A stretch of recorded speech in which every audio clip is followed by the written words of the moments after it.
Mukaddimah daripada kitab Ayyuhal Walad.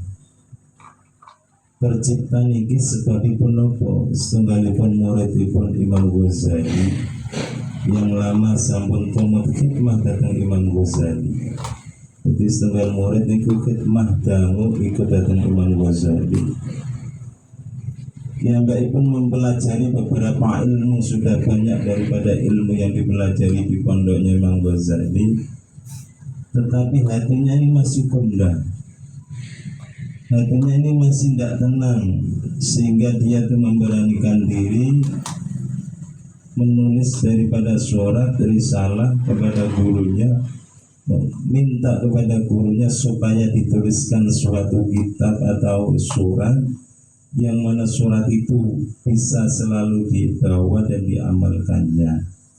Jadi terciptanya kitab Ayyuhal Walad ini adalah satu kitab yang mana murid dari Imam Ghazali ini dalam keadaan gundah, betul tenang ketika kerantan khidmah lama, belajar tentang berapa ilmu sudah dipelajari, dia masih dalam keadaan gundah.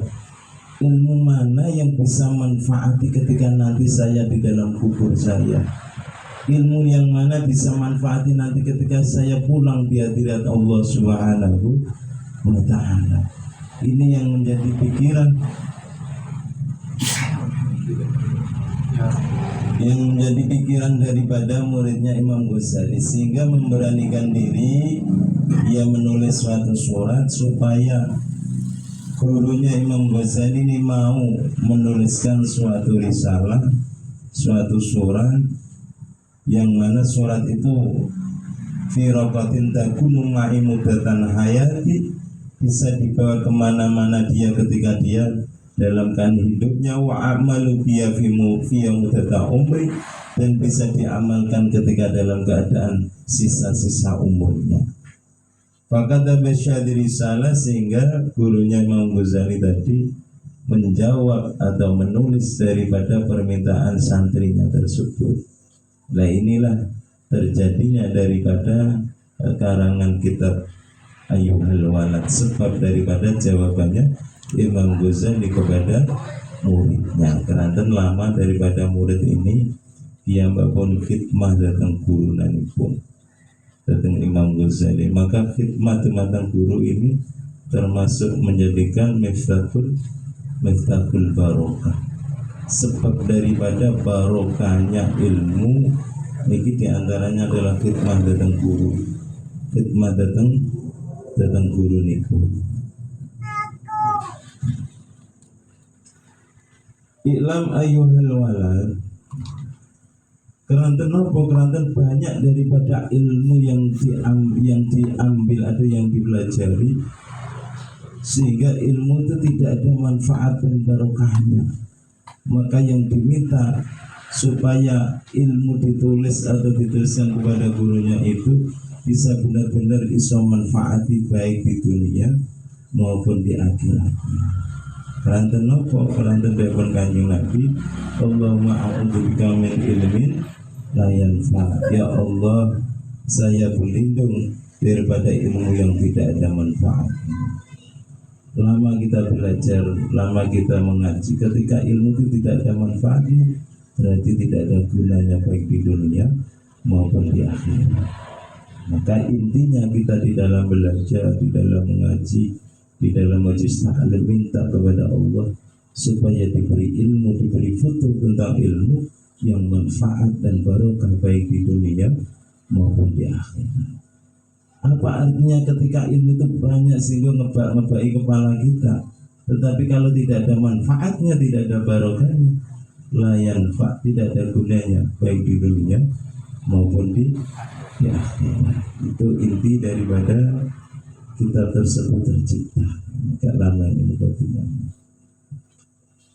Ayyuhal walad min jumlati manasoha. Ayyuhal walad, he anakku.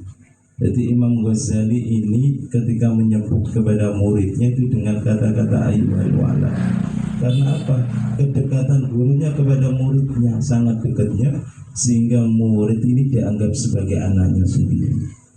Sehingga menyebutnya bukan ayyuhal murid, tetapi ayuhan walad, karena kenapa sangat dekatnya kepada santri yang dianggap sebagai anaknya sendiri. Min jumlati mana sahabi Rasulullah sallallahu alaihi wasallam, min jumlatin setengah sange jumlah perkara nasuha kang paring nasihat di kelawan mah sapa Rasulullah sallallahu alaihi wasallam umat kanjeng Nabi.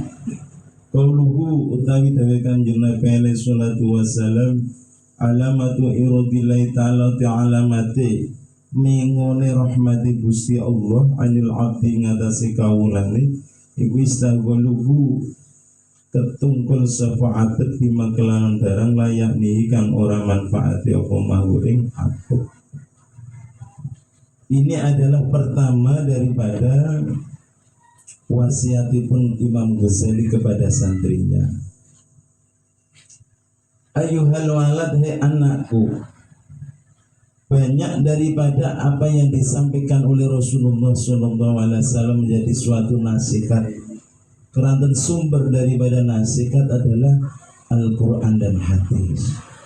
Sumber daripada semua nasihat adalah Al-Quran dan dawuhipun Rasulullah SAW kepada umatnya.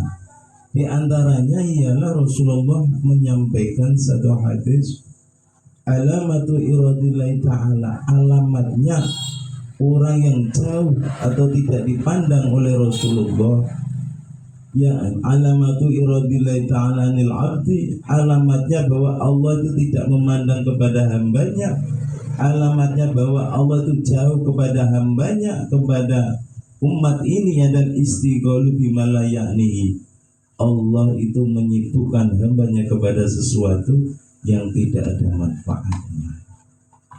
Allah menyibukkan, menungkulkan kepada sesuatu sehingga enten faidai. Berarti ini tanda-tanda bahwa Allah itu jauh kepada hambanya, kepada dirinya. Nah, ini bisa kita koreksi dalam diri kita. Banyak hendak sesuatu yang kita kira-kira yang tidak ada manfaatnya kita jalankan. Bahkan ini yang mubah, yang haram sudah jelas, maksiat sudah jelas, yang mubah yang dibolehkan, yang tidak ada manfaatnya baik di dunia maupun di akhirat, ini menjadi sesuatu alamat bahwa Allah itu jauh kepada hamba. Seperti kemarin dibanyakin arah-arahan karena apa? Kalau kita pikir-pikir, ini manfaatnya di mana? Manfaatnya untuk akhirat kita itu di mana? Kembali kepada awal tadi, wa yu'anisu fi qabrihi. Bagaimana bisa ketika di akhir atau di dalam kubur nanti kita bisa aring-aringan, bisa marem ketika di dalam kubur ini. Manfaatnya apa? Ya, ini adalah suatu renungan untuk kita. Sehingga dawuh hadis diteruskan, wa inam ro'an saat temani awa-awaan iku dhahabat, opo dapat ilang opo saatun sak mongso min umuri sangi umure abad fi wirima indam liyane perkara kulika kang dadi-adekake opo malau krono minal ibadati sanging kawula iku lajadirun yakti kang pekat antatula ali hasiratuhu wa man jawazal arba'ina walam yaglub wa yuruhu ala syarif falyatahaz ilannar.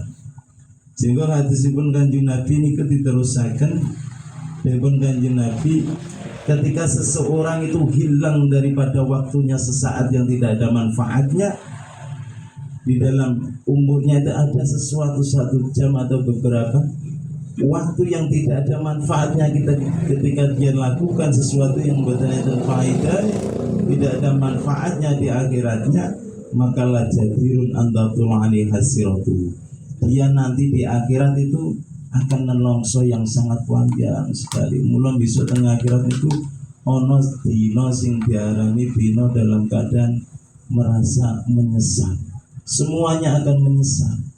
Karena kenapa? Podo-podo masuk surga, fasilitasnya itu tidak sama. Karena kenapa?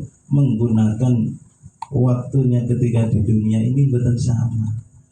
Banyak daripada waktu-waktu yang hilang ketika diberi umur Allah 60, 70, banyak di antara waktu-waktu yang tidak ada manfaatnya, maka dia akan menyesal yang panjang, antatulu ali khasiratu, penyesalan yang panjang ketika itu, walaupun dia masuk surga ketika awal.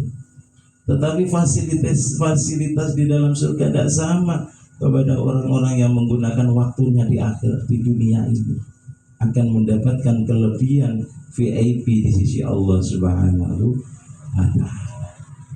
Wa man lan tawi sapane wong ku jawaza kang ngliwati sapa man arba'ina ing umur 40, walam yaklib lan ora menang apa khairuhu kebagusane man ala syari ngatasi ngalaki kaolone man falyata jazas monggo becik cawe-cawe sapa man ilan nari mari neraka.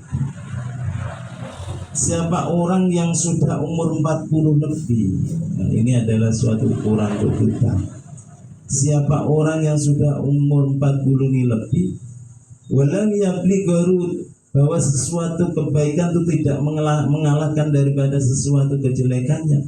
Maksudnya nampun umur 40 lebih ini kena ke api aneh kali ke olonane kok aleh akeh dateng ke olonane kejelekannya, kemaksiatannya, menggunakan waktu yang tidak ada manfaatnya, maka dipun Kanjeng Nabi falyatajahaz ilan nar, mongko becik cawe-cawe so mlebu ana ing genine neraka.